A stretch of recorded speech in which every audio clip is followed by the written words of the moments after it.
ఈ సమాజం ఎట్టిపోతుందనే ఆవేదనతో రాష్ట్రీయ ప్రజా కాంగ్రెస్ పార్టీ ఈరోజు పత్రికా విలేకరుల సమావేశం ఏర్పాటు చేయడం జరిగింది. నిజానికి ప్రజాప్రతినిధులుగా ఎన్నిక కాబట్టే వాళ్ళు, ఎన్నికల్లో పోటీ చేస్తున్నటువంటి వాళ్ళు, వాళ్ళ పనులేంటి, వాళ్ళ బాధ్యతలేంటి, వాళ్ళు ఏమి చేద్దాం, ప్రజలకు కానీ సమాజానికి కానీ ఏమి చేద్దామని ఎన్నికల్లోకి వస్తున్నారు అనేది స్పష్టత లేదు. వీళ్ళు చంద్రబాబు నాయుడు కోసం లేదు, జగన్మోహన్ రెడ్డి భజన చేయడం కోసమే వీళ్ళు ఎమ్మెల్యేలుగా ఎంపీలుగా ఎన్నిక కాబట్టారా అనే ఒక ఆవేదన వెంటాడుతుంది ప్రజలు. ఈ రాష్ట్రంలో అభివృద్ధి లేదు, అరాచకం రాజ్యం వెళ్తుంది. అధికార పక్షం ఏమి చేస్తున్నా ప్రతిపక్షం రాజకీయ విమర్శలకే ఇంపార్టెన్స్ ఇస్తాం తప్ప ప్రజా సమస్యల మీద ఏ విధమైనటువంటి ఒక వాయిస్ వినిపించడం లేదు. ఈరోజు ల్యాండ్ టైటిలింగ్ యాక్ట్ ఉంది. అది ఎంత ప్రమాదకరమైనటువంటి యాక్ట్ అంటే ప్రజల ఆస్తుల్ని మేము చట్టబద్ధంగా లాగేసుకుంటాం అని నేరుగా ఒక చట్టం చేశారు. సరే, అధికార పక్షం చేసింది, చేస్తే ప్రతిపక్షం మీ పాత్ర ఏంటి? దానికోసం కనీసం ప్రజల్లో చైతన్యం తీసుకురావాలి కదా. ఈరోజు ఆ ప్రమాదకరమైన యాక్ట్తో ప్రజల భవిష్యత్తు ఏంటో అర్థం కాదు. ప్రజల ఆస్తుల్ని నేరుగా కబ్జా చేయొచ్చు. ఈరోజు కబ్జా ఎవరో బయట యాంటీ సోషల్ ఎలిమెంట్స్, కొంతమంది గుండాయిజం చేసేటటువంటి వాళ్ళు ల్యాండ్స్ లాక్కుంటారని ఒక ప్రచారం ఉంది. ఈ ఎలక్షన్ అయిన తర్వాత ఇప్పుడు చేసేటటువంటిది ఈ ల్యాండ్ టైటిలింగ్ యాక్ట్ని అడ్డుగా బూచిగా చూపించి నేరుగా ప్రభుత్వం లాగేసుకుంటుంది. ఎంత ప్రమాదకరమైన యాక్ట్ అమల్లోకి తీసుకొచ్చినటువంటి ఈ రాష్ట్ర ప్రభుత్వాన్ని కనీసం మీరు చేస్తున్న తప్పు అని చంద్రబాబు నాయుడు గారి పార్టీ కానీ ఈ రోజు వరకు స్పందించలేదు.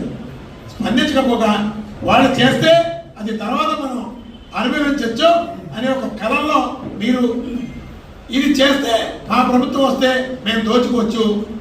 ఈ రెండు పార్టీలు కూడా ఈ రాష్ట్రానికి, ఈ సమాజానికి చాలా ప్రమాదకరమైన పరిస్థితుల్లో ఉన్నాయి. అలాగే ఇక రాజమండ్రి విషయానికి వస్తే ఇక్కడ ఉన్నటువంటి అసెంబ్లీ ప్రతినిధులు, ఎమ్మెల్యేలు కానీ అలాగే పార్లమెంట్ సభ్యులు కానీ అసలు చట్టసభలకు ఎందుకు వెళ్తారో అర్థం కాదు. చంద్రబాబు నాయుడు మీద కేసులు ఉన్నాయి. జగన్మోహన్ రెడ్డి గారు ఉత్తముడని ఒక ప్రజాప్రతినిధి, చంద్రబాబు నాయుడు ద్రోహి, జగన్మోహన్ రెడ్డి ఉత్తముడు అని చెప్పుకోవడానికి వీళ్ళు చట్టసభలను వేదికగా తీసుకుంటున్నారు. ఈ రాజమండ్రిలో ఇప్పటి వరకు ప్రజాప్రతినిధులుగా వ్యవహరించినటువంటి అసెంబ్లీ సాక్షిగా ఎమ్మెల్యేలకు కానీ ఎంపీలకు కానీ రాష్ట్రీయ ప్రజా కాంగ్రెస్ పార్టీ బహిరంగంగా ఛాలెంజ్ చేస్తుంది.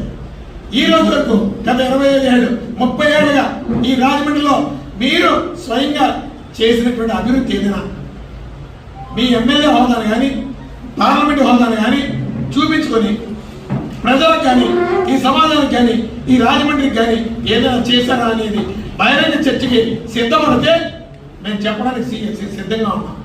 ఈ రాజమండ్రిలో అనేక సమస్యలు, జల కాలుష్య సమస్య, అలాగే నకిలీ సరుకులు కన్జ్యూమర్స్ అంతా కూడా ఘోరంగా పాల దగ్గర నుంచి పప్పు దినుసుల దాకా పూర్తిగా మాఫియా సామ్రాజ్యం మార్కెట్లో యథేచ్ఛగా తిరుగుతుంది. దీని మీద కనీసం సంబంధిత శాఖల్ని ముందుకు నడిపించడంలో ఎమ్మెల్యేలు ఎంపీలు పూర్తిగా వైఫల్యం చెందుతున్నారు. అసలు వాళ్ళ బాధ్యతలు ఏంటో ఒక ఎమ్మెల్యేగా నేను ఏం చేయాలి, ఒక ఎంపీగా నేను ఏం చేయాలి అనే దానికోసం మర్చిపోయి ఈ రోజేమో ఒకడు ఈట్ షీట్ కోసం మాట్లాడతారు, ఇంకొకటి హ్యాపీ షీట్ కోసం చెప్తున్నారు.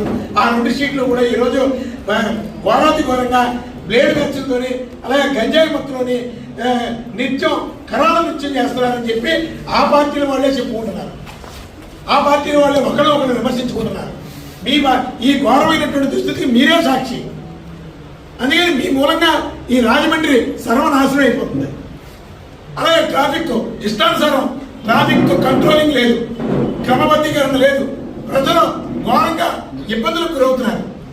రోడ్ల దుస్థితి అగమ్యగోచరంగా ఉంది. అలాగే ప్రభుత్వ కార్యాలయాలన్నీ కూడా కుళ్ళిపోయినాయి.